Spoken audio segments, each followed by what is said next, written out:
So I just want to welcome everyone to our State of the Church meeting. This is very informational, kind of what is happening, what's going on with this church year. We're about halfway through the church year, which runs from July till the end of June. And we are a busy congregation. There are so many things happening. So you'll get kind of an update and some highlights of that. And it's an exciting year. So let me share our agenda for today. I'll open with a chalice lighting in a moment. I'll give the Board of Trustees report. I'm Cathy Edwards. I'm the president of our Board of Trustees this year. Treasurer's report will be from Matt Ball. We'll have an endowment report from Clyda Stafford. And religious education report from Rachel Alba. A membership and connections report from Irene Kirschenbaum. Reverend David will give us the minister's report, and then we'll close with a final chalice and extinguishing. And so I'm going to open with our chalice lighting.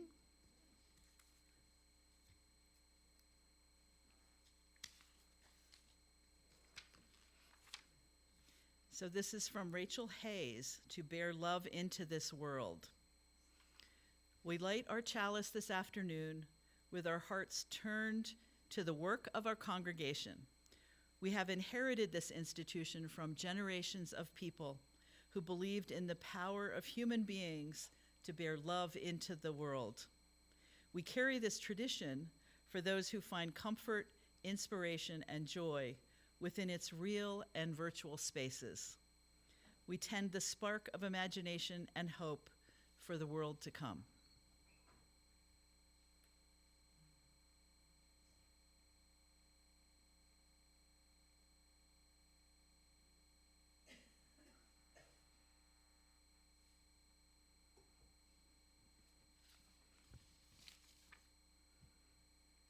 So the topic I'm going to focus on for the Board of Trustees is our building renovation and expansion. Really a quick recap of the process so far. What have we been doing on this topic? And then a look ahead to where we're going. And then a commercial for opportunities to participate and contribute. So this is a summary on one slide of, well, what have we been doing before now? So up at the top, in 2020, we did research and some capital campaign framework, like understanding if we want to expand, how do we have to think about that? Where does money come from? Just kind of really getting educated. Then in the fall, then the pandemic hit right after those conversations started. So everything kind of went on pause. And then congregational visioning process in the fall of 22, where we had numerous meetings. We actually used the back of this room. We plastered the walls with paper, and we came up with a lot of engagement and participation around what are themes, and that are important to us as we envision our facility, like how our facility supports us and our mission. Then in 2022 to 23, we had a C committee who focused on really doing some intensive research. So what's the appraisal of the current site? What's it worth? Did a feasibility study of cost to renovate and cost to move, a real estate kind of exploratory conversations. In last fall, we had informational forums where we said, okay, here's kind of a summary of all that information. And here in the out in the Sky Room, we had kind of some architectural possibilities. So nothing definite, but like just to think about if we were to expand or renovate this building, what might be some ideas to get people thinking about it in a concrete way. And then we had a vote in November, and we voted with an 83% majority to say we want to stay here and we want to renovate this building. And so we are moving forward with that mission. And the first thing that we're going to do is more research, more work on like what are the specifics now? Because so far it's been more general, more ideas, and now it gets down to How will we design it? Like exactly what goes where and what we want to change, and how will we pay for it? And so we are creating, the board is, would like to have 2 teams. So there's a building design team, and we're looking for people who'd like to be participants in this, but the design team represents the whole congregation to create a design of an expanded facility which will serve the needs of our growing church and can be constructed within the budget as developed by the building funding team. And then we need a building funding team to unite the congregation in the opportunity to share their support and funding for the design and construction of our expansion project in order to meet the needs of our growing membership and programs. So these 2 teams will play a key role in those details. So what will it look like, and how will it be funded? How do we make it happen? Those 2 teams will start out by researching and creating a project plan, and then pursuing the project plan for 9 to 12 months of, kind of focused work. They will solicit a whole lot of input from the congregation. There will be surveys, there will be cottage meetings, which is like small group meetings, much like we did when we did the minister search, where we kind of met people from those teams would meet to talk with groups of congregation members. There can be one-to-one conversations. We'll have informational forums, so that there's a very interactive and collaborative process around what could the building look like? What are the funding opportunities? And those teams will engage external partners as necessary. So the UUA, can we get some funding from them? An architect, contractors, banks, like really understanding exactly how do we put this together. And then they will come back and we'll do informational forums, and they will propose a building design and a budget. And we don't hit go until we say, we're ready, we're committed, let's move forward. So we'll have a congregational vote to decide whether to proceed. And that might be 9 or 12 months from now, depending on how much time the committees take. So there's an opportunity for you to lend your voice and your skills to this next really important phase. You could serve on the building design team or on the building funding team. We have a form that's on the counter out near the office to nominate yourself or nominate someone else and say, I'd like to participate on the building design team or on the building funding team. There are skills on the form, a list of, kind of variety of things that it might be helpful if those skills, some of them are even be the fresh idea person, but also, skills around design related, construction related, financial experience, depending on your interests. And then we ask that you say, why do I want to do this? What is it? What will I bring to the team, or what do I hope to contribute? So we're hoping, we have just 9 applicants right now. People saying, I'd like to do this. And so we want to encourage more. And we will likely come out and maybe tap a few people on the shoulder too and say, have you considered? Would you be interested? We'd really appreciate. So we'll see how this proceeds, but I'm encouraging that participation, but not everyone has to do the whole team thing. So the second point on here is contribute specific skills to segments of the team's work. So for instance, if you're really excited about landscape design and you'd like to talk about when we change maybe how the outside of the building is, how we should adjust our landscaping, then maybe you work with the design team at that moment in their conversation instead of through the whole process. And so there may be, or the kitchen, like really committed to, I'd like this and this in the kitchen, but I don't need to be in the whole design conversation. I'd just like to be in the part where we talk about the kitchen. So that kind of applies to me. And so it's like, so there may be opportunities along the way to say, I have an expertise or I have a strong interest. I'd like to be in this part of the conversation. So that's another way to participate and contribute. And the last is please respond to surveys, participate in cottage meetings and discussions, attend informational forums. So, stay engaged in the whole conversation, because you will help to shape what things look like by participating. And so I will pass the baton to Matt to do our treasurer's report.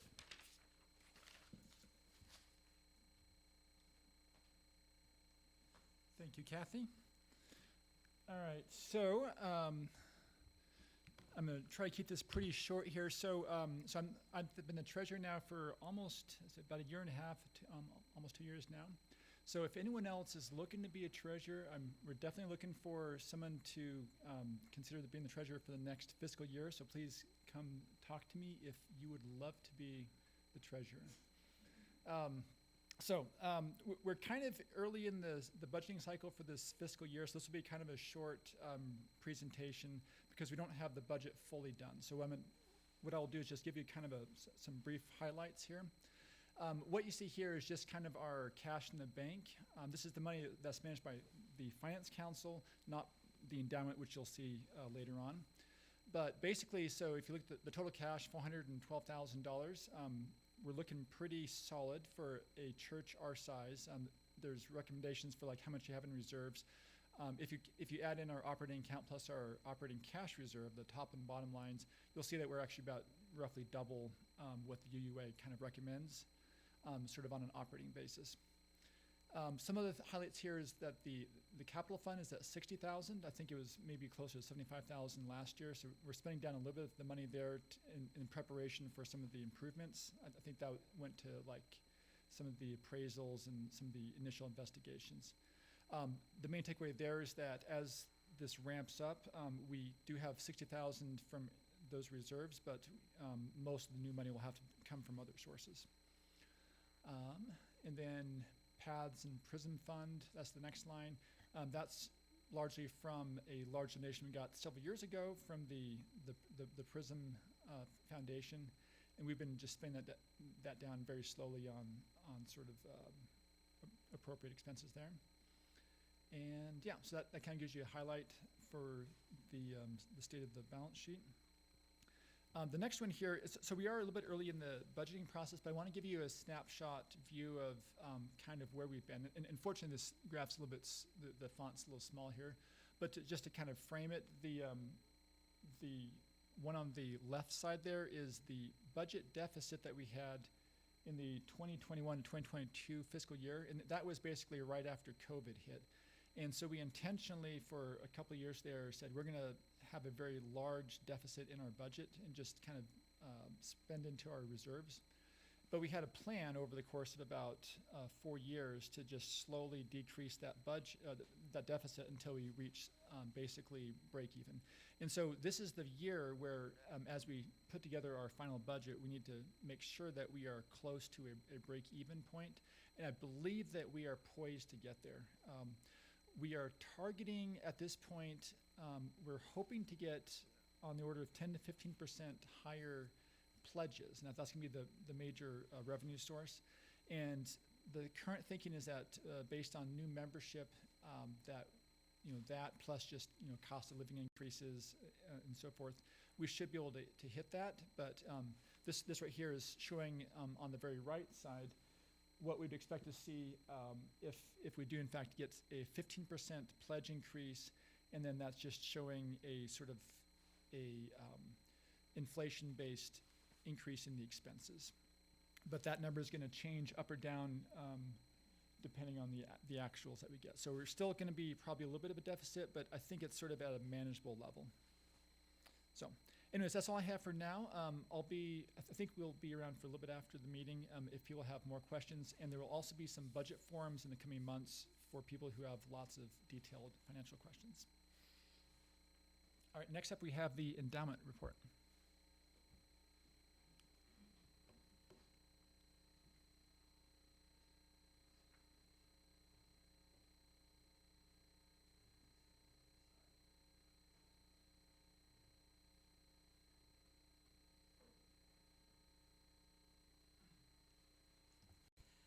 First, I want to ask you, how many of you are familiar with the Endowment Fund? Most people, but some people not. So I hope I don't tell you what you already know, but I think I need to give a little bit of background, and I want to issue a truth in issue here that this is my first year. I am no expert upon the Endowment Committee, and I've been talking with Don Little, yes, and Tom Dinkenwolf 2 or 3 times about the financing, and I'm not a finance person, so can't say a lot about that. But if you have questions along the way, please hold up your hand and I'll see if I can answer them. But the implementation of the Endowment Fund was approved by the UUCB Board of Trustees on June 21, 1996. And that first escrow account that was set up contained $1,000 from a couple who were members here and $100 from a woman who was the vice chair and that sort of thing. And since then, the endowment has grown through contributions such as, I don't know if there have ever been any wills or trust or annuities, but probably mostly cash. I think there was some real estate actually willed to the endowment fund. I don't know if that worked out. But all the money in the fund, the principal money in the fund, is contributions. And the contributions started in 1996 or early as 1995 with that money that I mentioned. But through the dedicated and skillful management of committee members in the past, by 1995, there was $500,000. By 2000, there was $500,000 in the fund, and now there's a good deal more in that fund. So it has grown through careful financial management. From the beginning, the purpose of the endowment fund was to enhance the mission of UUCB. And the 3 points I want to make is that, 1, the money in the fund may not be used for anything in the annual operating budget. If it's in the operating budget, can't come out of the endowment fund. Only income may be spent. The principal, I'm calling it principal, finance people disagree about whether or not this should be principal or base, but the principal can't be spent, only the interest. And the way that spending through grants out of the fund is calculated is a little bit complicated, but I'll say very briefly, at the end of each year, the finance people on the committee add up the interest for the last 13 quarters. Now, 13 quarters is to make sure that they include a bad market or a good market.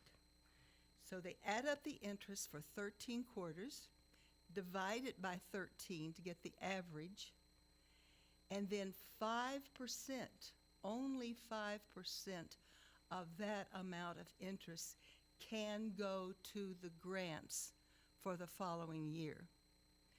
Now, in the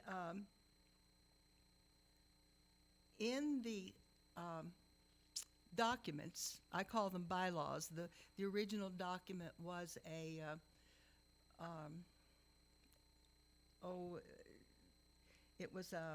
I've forgotten the term, But anyway, the original document wasn't called bylaws. But 75% of that, they take the 5%, 75% of that, 3/4 of that money, is dedicated to capital development.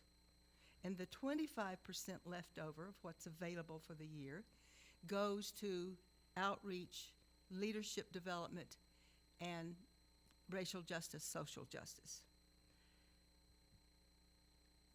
So this year, let me talk about the members first, and I'll come back to this year.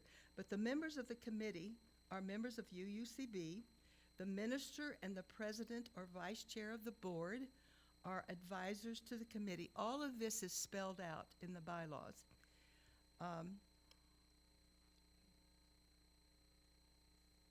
3 members were on the committee. The bylaws spelled out 3 committees at first, but the bylaws did allow for an expansion of the committee members to 5 members. And this is the first year that there have been 5 members on the Endowment Committee. And those members are Catherine Marsh, Burton Lee, Charmin Dorskar, myself, and Tom Dinkenwolf. Now, Tom Dinkenwolf's term on the Endowment Committee expires in another year. Burton Lee's term on the Endowment Committee expires in 2 years. I'm very impressed at the financial skill that we have with those 2 people. Now, when they are off the committee, we need people to step up and be the finance experts, okay? So if you know somebody who's a finance expert and is willing to take on this, let's keep them in mind for next year. In January, the committee announces that grants are available for the coming year that matches the budget year. And we have made that announcement in the announcements of the messenger, from the pulpit, various ways. And we're asking anyone who has an idea for a project, anyone who is a member of the church, and has an idea for a project which contributes to the ministry of the church, then think it through, get the application form, get a committee member, the leadership on a committee, to help you fill out that form and apply then for a grant for the Endowment Committee. I have some forms with me that can be used as rough drafts, or you can go on the messenger and find the announcement for the Endowment Committee. And when you go to more information, you find a link to this application form. It can be filled out online and just submitted. And that makes it easy then to apply. But if you have any ideas or know anyone who is thinking about applying, the deadline is March 1st. This is February, the 5th, 4th or 5th. So we just have another, not quite 4 weeks before that application must be back to the committee. Then the applications are considered by the committee, and along about the end of April, we send those the approved applications. First I need to say that this year there's $8,600 available for grants. That may sound like a lot, but that's the money that's left over from what goes to capital development. And the committee decided last year that with the Board of Trustees, the committee and the Board of Trustees decided last year that $75,000 of income would be reserved for bringing the water line, city water, to this building. Therefore, this $8,600 represents 25% of the money available from the 13 months. Does that make sense to you? Okay.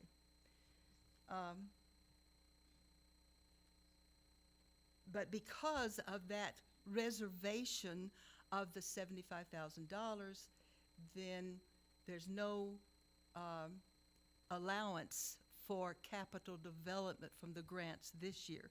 Only those other 3 items. Now, people in the past have known that capital development, not building and grounds, but not budget items, they've known that capital development was part of the granting system, but it's not there this year because of that $75,000 dedication.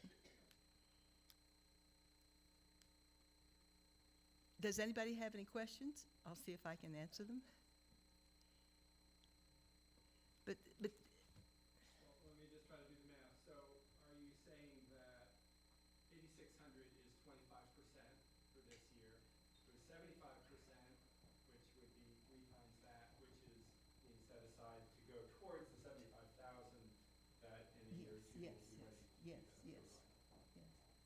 And another, I think I mentioned that the principal can never be spent. That's in the bylaws.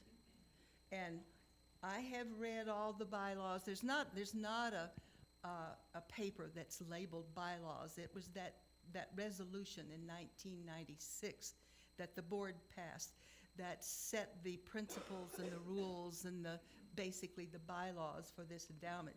But the more I read and go back and read, the more I am impressed at how carefully these requirements have been written.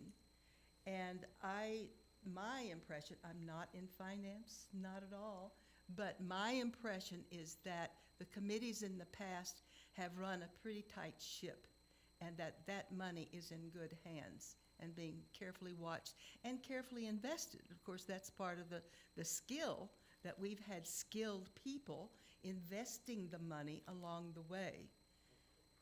And it has grown admirably. And the endowment fund is supposed to last into perpetuity. Well, I don't know how that works. I guess the money has to stay with the church into perpetuity, but that puzzles me a little bit, I'll have to admit. Yes? Is there a time limit on spending the money? Yes. Is She there a asked if- time limit on spending the money? Yes, If you're awarded the money must be spent during the granting year, and that's 24 to 25. I could be wrong, but I think it matches the budget year, because the Board of Trustees, some of the people know, and they're saying, yes, it matches the budget year. And there is a real process you don't get anyone who gets a grant. I mean, any group, any person who's a member and has a project, any group that gets a grant does not get the money up front. That grantee must retain all receipts and give evidence in the end of all expenditures.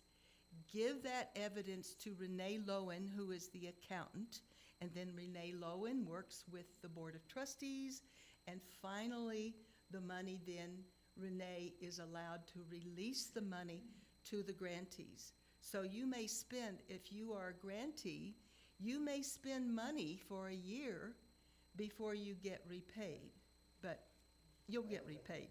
I don't think that's accurate. It's not? Okay, tell me.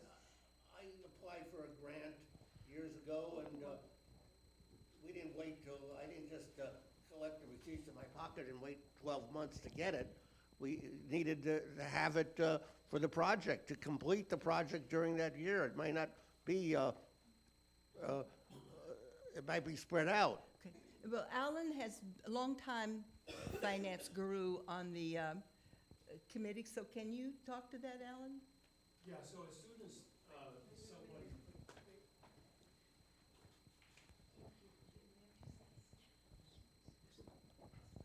as soon as someone, who has received a grant purchases something, they immediately turn in the receipt for their purchase to Renee, the bookkeeper for the church.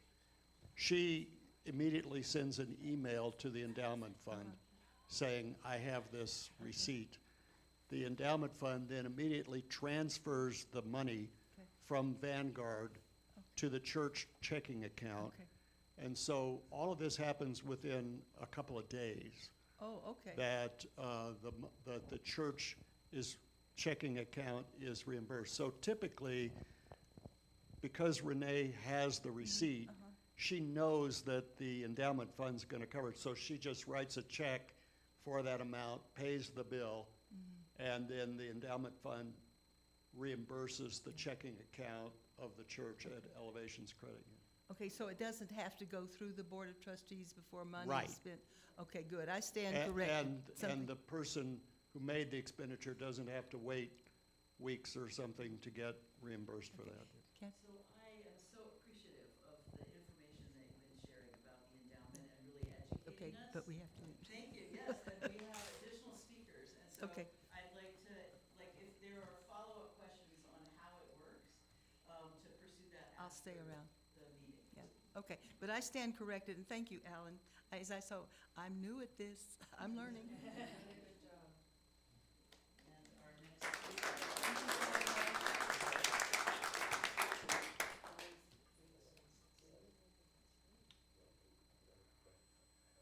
Religious education.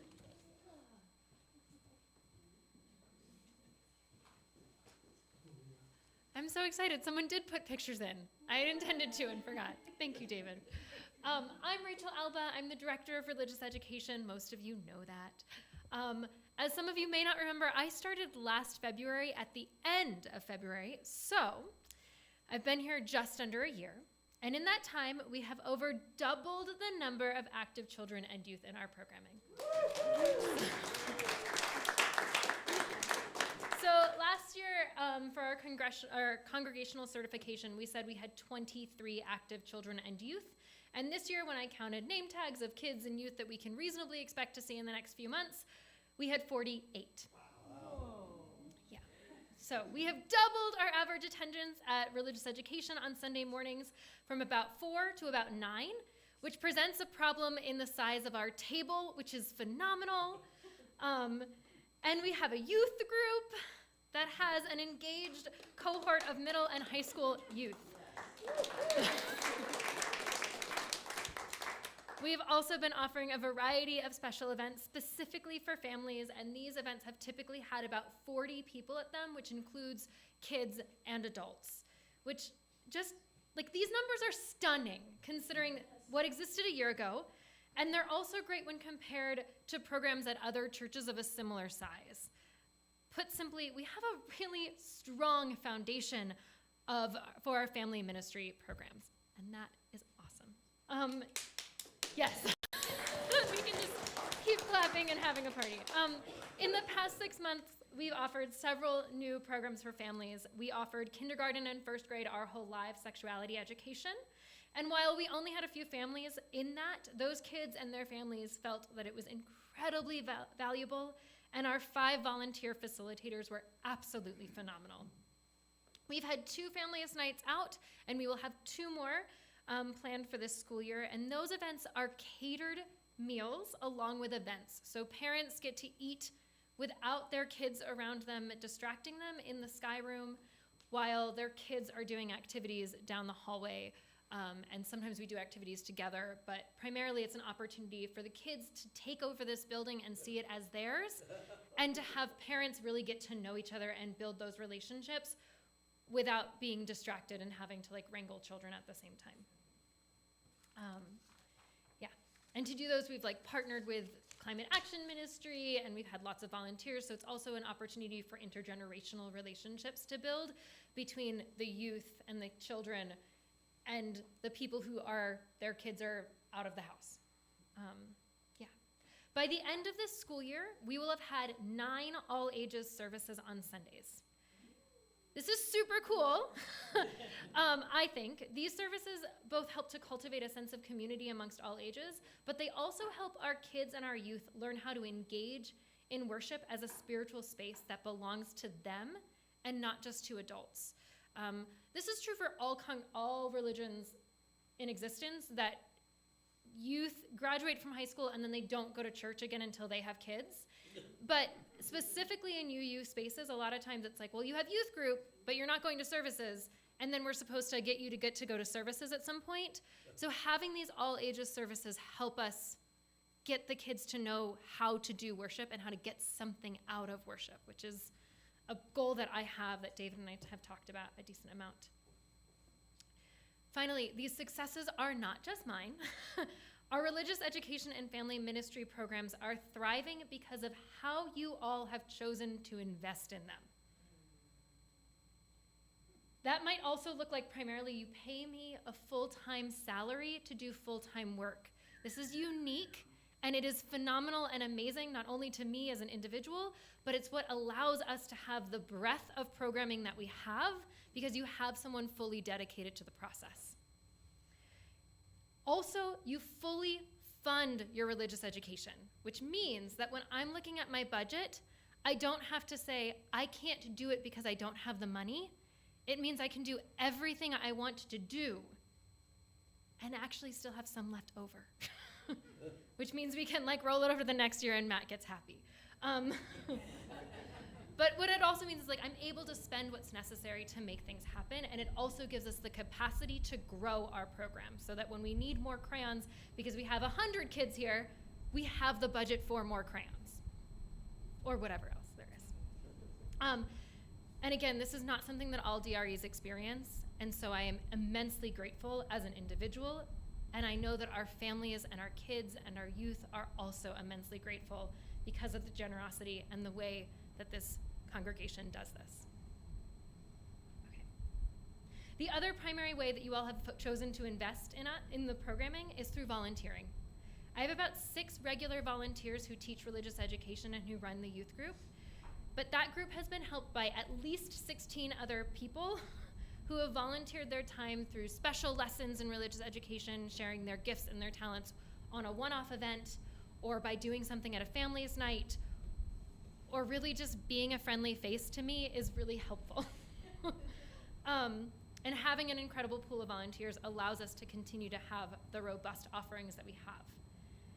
Now, what that means also is that as we grow, we will need more volunteers. Probably the one thing I really want to do next year is separate pre-K through 2nd grade religious education at the 9 a.m. service from the 3rd through 5th graders. Right now we do like one room schoolhouse style and it's working, but as we grow, we actually need to separate those groups.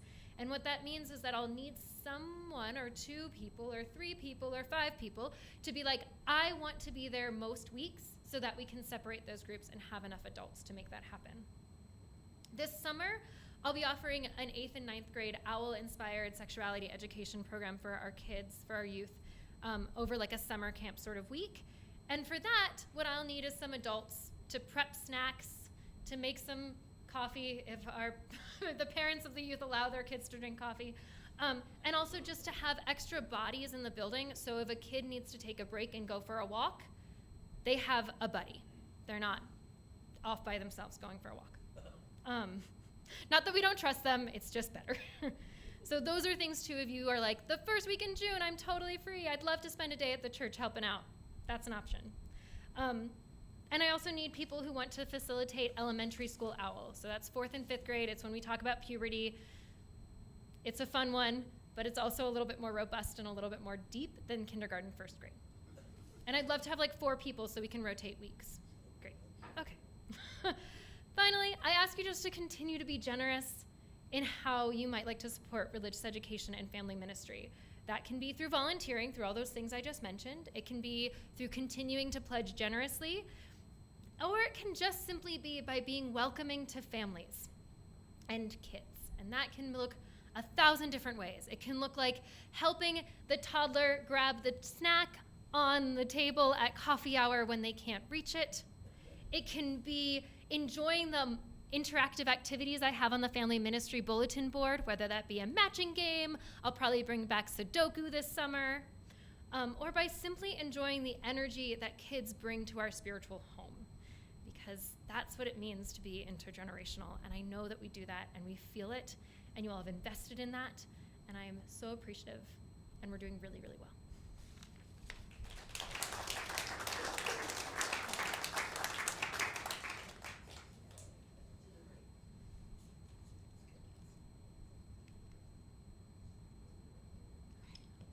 Hi, everyone. My name is Irene Kirschenbaum, and I'm the membership coordinator for UUCB. For the last 18 months in this role, it's been my privilege and delight to watch this congregation grow. As you've kind of heard alluded to before, we've added 45 members during my time here, which is about a 20% increase, which is lovely to have people coming in and to have that number, and it's also a really sustainable number, right? And while I am proud of the role that I play in that growth, the real reason people join is because they feel a sense of belonging. They feel like you, the people already here, want to get to know newcomers and be an actual relationship. They feel like you are curious and wanting to connect and welcome them into genuine community. I'm proud of my role of supporting that, And the reason people want to be here is because of you and the culture of belonging you create for newcomers and each other. And as membership coordinator, I often get to witness people's journeys starting from the very first time they walk through our doors, from attending a service and coffee hour to participating in our Exploring UUCB and finding yourself at UUCB sessions, to joining a group or volunteering. It's just so magical, time and time again, to witness this journey to connection and belonging. It's also profoundly beautiful how this congregation enthusiastically and wholeheartedly welcomes new people, and how this whole community evolves and grows through that process of co-creation. Over the past year and a half, and with much help from and appreciation towards the membership and connection team, we have also established Community Night, which is an evening of delicious potluck food, wonderful, also intergenerational company, fun activities. Community nights are always the first Friday of the month from 6 to 8. A lot of you do come. Some I have not seen there yet. So I encourage you all to come. They're always so much fun. So look forward to seeing you all at the next one in March. We've also established 4x4 dinners this year, which pairs 4 newer folks with 4 longer-term UC beers for a social dinner. We've relaunched the Opportunities Fair. We've refreshed our name tags to be more welcoming by shifting focus away from any perceived hierarchies, including member status, and towards fostering connection and belonging, and to be more inclusive and affirming by including preferred pronouns. By the way, if you are excited about facilitating connection and belonging at UCB, if you like playing a bit of a matchmaker, or if you have specific ideas for how to support the connection across our larger UUCB community, we'd love for you to join us on membership and connection team. Just send me a note. We'd love to welcome you to that.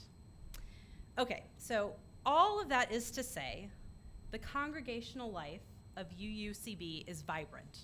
There is so much good, positive, constructive energy moving through and around this place.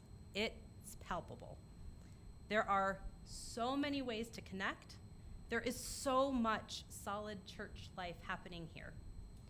Now, that may or may not be the reason why people walk through our doors initially, but that is absolutely why they come back. Which brings me to a good problem that we have. During my tenure, we've really focused on the specific time span from when someone is considering UUCB. Big shout out for the new website and everyone who helped make that happen. And from the first time that they walk through our doors through forming that sense of connection and belonging. But now it's time for the scope of the membership coordinator role to expand past that initial stage and further out into congregational life. Reverend David, in conversation with the board, has made expanding this role our top staffing priority for the next fiscal year. And doing that will take a successful pledge drive next month. Along with being very welcoming, I also know this congregation to be generous. Please, of course, give it a level that is comfortable and sustainable. We don't do guilt as a strategy for giving. We do hope and vision. And so with that, with more time in the role, or with more time for this role, we could do things like expand those 4x4 dinners so that we can have several hosts and gathering each month. We can provide more support to the groups already happening and help to start new groups as the community continues to evolve. We can present more fun, social, connection-building events, and in general, have the capacity and flexibility to support the congregation on our journey together in whatever ways emerge. So we've had a busy and exciting first half of this church year. And the momentum and energy are still building. I'm very grateful for the opportunity to support the amazing people, experiences, and connections here at UCB, and look forward to seeing how we'll continue to grow and flourish. Thank you.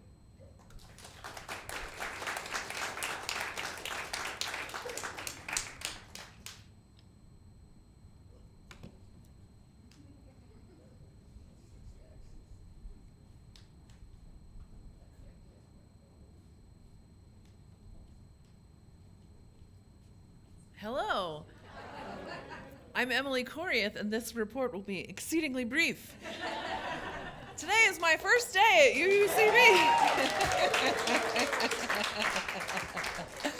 I'm so grateful to be here and so grateful for the search committee and everything that has happened to bring us to this moment. I just want to recognize that collectively, and especially in the music ministry, you all have been through a profound period of change. And just want to honor the ways that you have held yourselves together and continue to make music a vibrant part of your congregational life. And I'm so excited to support that and to see how music will continue to grow and flourish along with the other important goals of the congregation. So a year from now, I can't wait to be in Rachel's position bragging to you about all the wonderful things we have accomplished together. I will just close by saying, if you sing and haven't found a place in the choir, I would love to meet you. If you play an instrument, I would love to meet you. If you used to sing but you don't anymore, I would love to meet you. If you have any ideas about how music can be more deeply integrated into our life together, I would love to hear from you. I am just thrilled to be with you and to bring my experience of the past 10 years of working in and around UU congregations to see what we can do together. So thank you for welcoming me so enthusiastically this morning. I can't wait to see what we'll do next.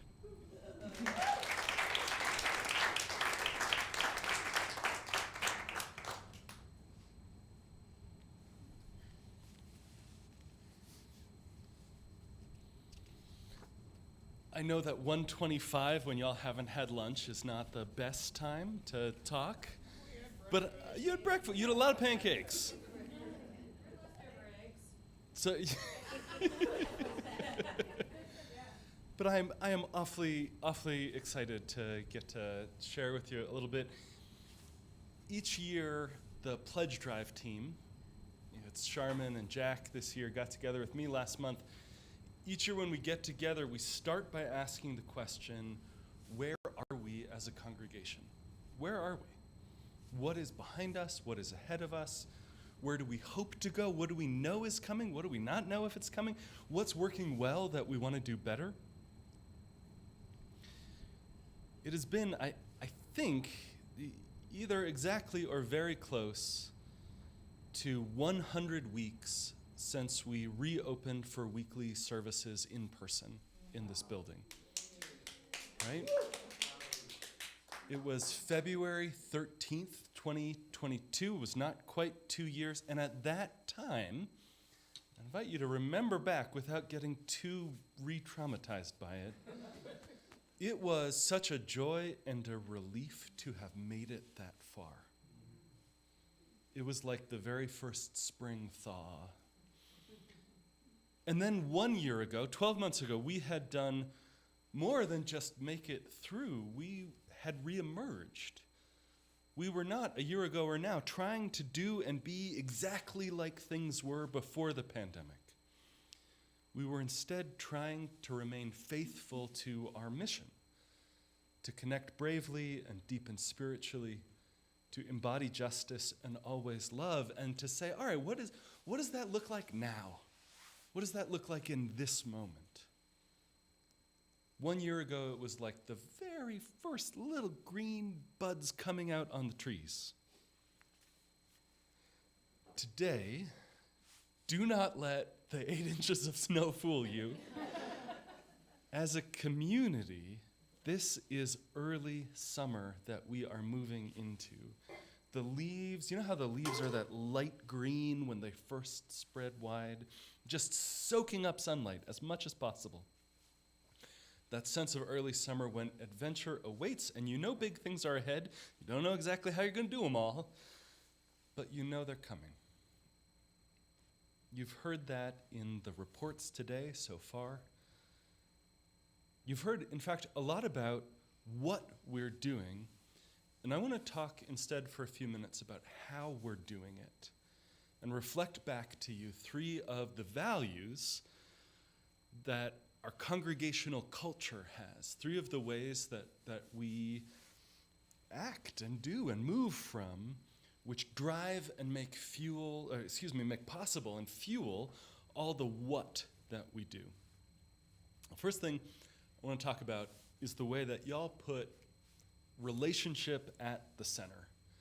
So you know this, I say this a bunch, hopefully this is not too much review, but the real and enduring substance, the stuff of this congregation, is the network of relationships and mutuality between all of us. Not between all of you and me, between all of us and each other.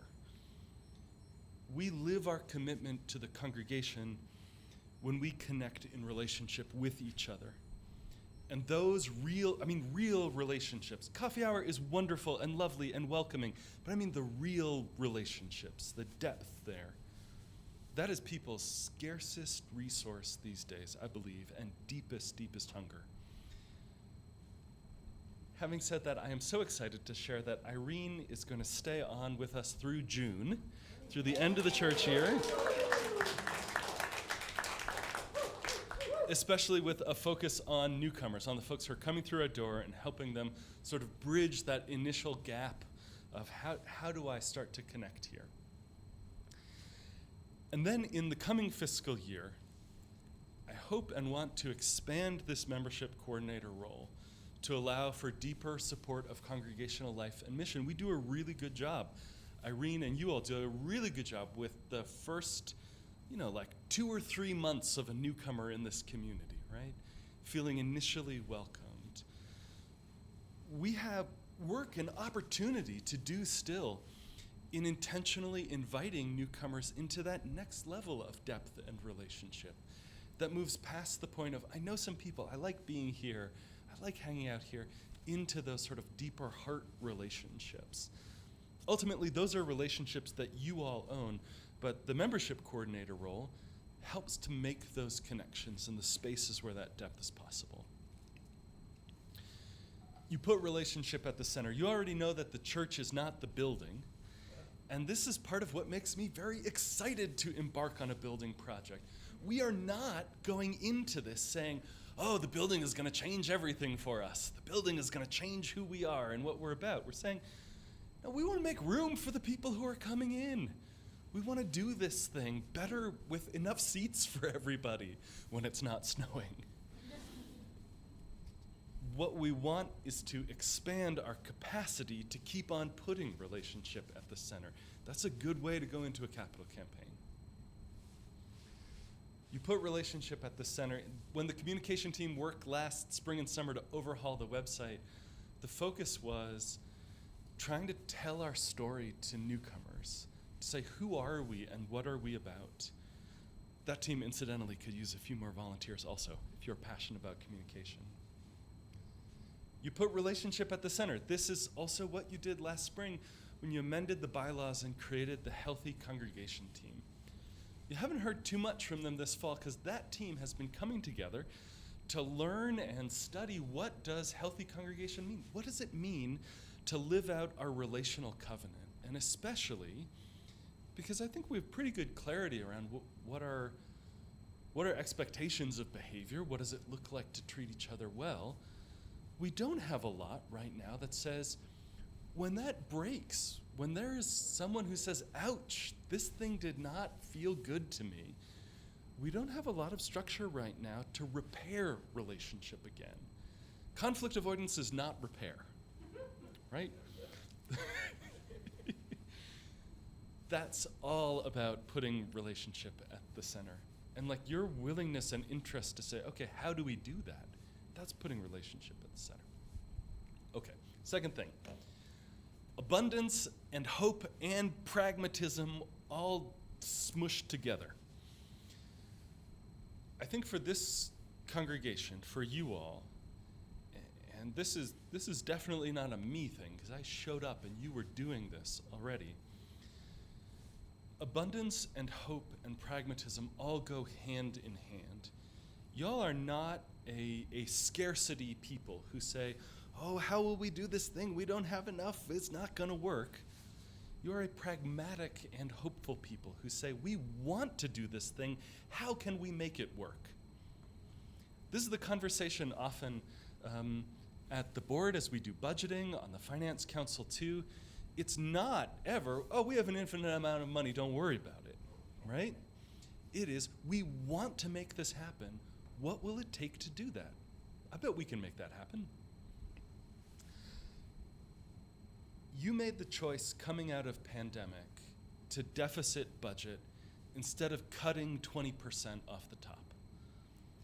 You made a choice to do that, trusting that as a community, we would and could rebuild over time, and pragmatically that we also had the money in the bank, saved from a previous decade, that we had space to do that.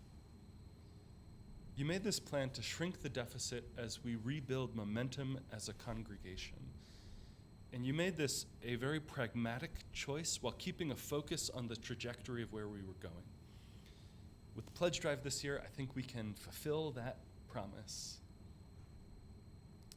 Abundant and hopeful and pragmatic. A year ago, we had a beloved and struggling religious education program. And the board made an investment to hire a full-time religious education director for a program that had 4 kids on a Sunday morning. You could have said, hey, there are only 4 kids on a Sunday morning. Let's hire a very part-time person to continue this thing moving along. And instead, at the church camp-in last month, when there was a tent pitched overnight, right where I'm standing right now, we had 50 people, 20 of whom were kids, and I think about 4 of them were here 12 months ago. Abundance and hope is a pragmatic strategy to move into our future. Abundance is the partner of putting relationship at the center. When a newcomer walks through the door, there is a seat for them, even if you have to scoot over. There is a pancake for them, even if you have to microwave it from the freezer. There is an abundance of curiosity and care. The last piece of that goes together with all of it is I see you all embrace this learning mindset. We do not know what building we're going to build. We know we can figure it out. We do not know off the top of our heads how to run a capital campaign. We know we can figure it out. We didn't used to know how to live stream. And now 24 or more folks attend church on live stream every Sunday, and hundreds more watch that later on. I cannot say enough appreciation of our AV team who make this possible.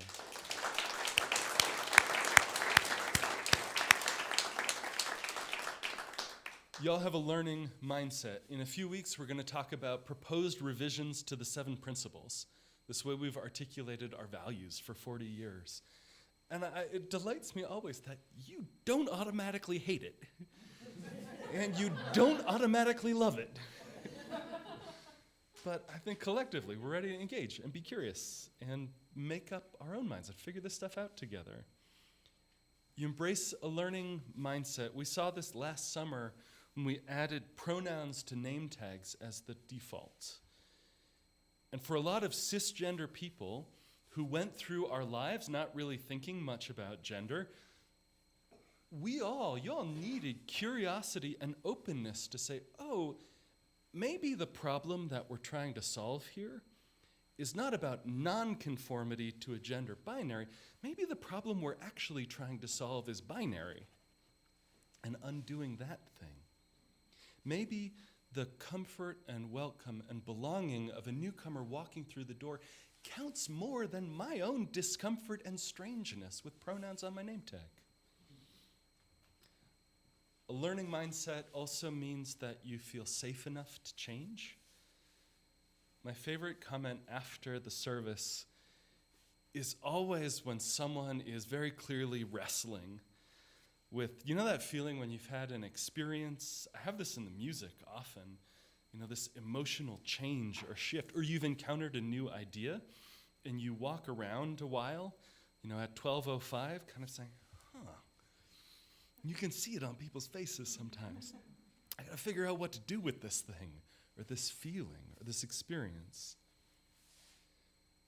The poet and teacher Mark Nepo says, to journey and to be transformed by the journey is to be a pilgrim. To to be a pilgrim, and that's what this community is. We change as a whole community along the way, too. We welcome Emily today and say farewell to Judson. Our office administrator, Sam's out on medical leave till at least mid-March.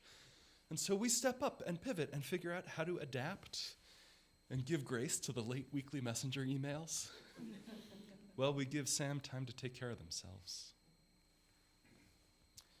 We have, not that slide, we have relationship at the center, and abundance and hope and pragmatism together as a strategy, and we embrace this learning mindset. That's some of the how we do what we do. And I think, I really believe deeply, how we do this community is a lot more important than what we're doing. The building could burn down tomorrow to tears, possible applause, and we would still be okay because how we do this community wouldn't change. We could bring a whole bunch. We've had 50 new members in the last 2 years. I think since we reopened 2 years ago, we've had 53 people join the congregation. That is a ton of change. That can be scary. It can be tough to walk into a place you've gone to for decades and look around the room and say, who the hell are these people? How we do church is how we flourish, by putting relationship at the center and having that abundance of curiosity that says, all right, I don't know these people, I'm going to go introduce myself to them. I don't know this 5-year-old who is asking for more Oreos. I'm going to find their parent and see if that's okay. That's how we do what we do. And we're going to be just fine if the how is in place. Church, I'll say this one last thing. Church is an ecosystem, not a monoculture. And we're thriving because there are lots of different people here, passionate about different things and engaged in different ways. And all of us are community weavers and justice makers and spiritual seekers, doing that all together, and it looks different, and that's okay. For everyone, regardless of your level of engagement or involvement, if you come on a Sunday morning or gather during the week in person or online, if you need relief from the whirlwind of life and shelter from the storm, this is your church, and y'all are making it together. And I am proud to be your minister and so deeply excited for the road ahead. Thank you.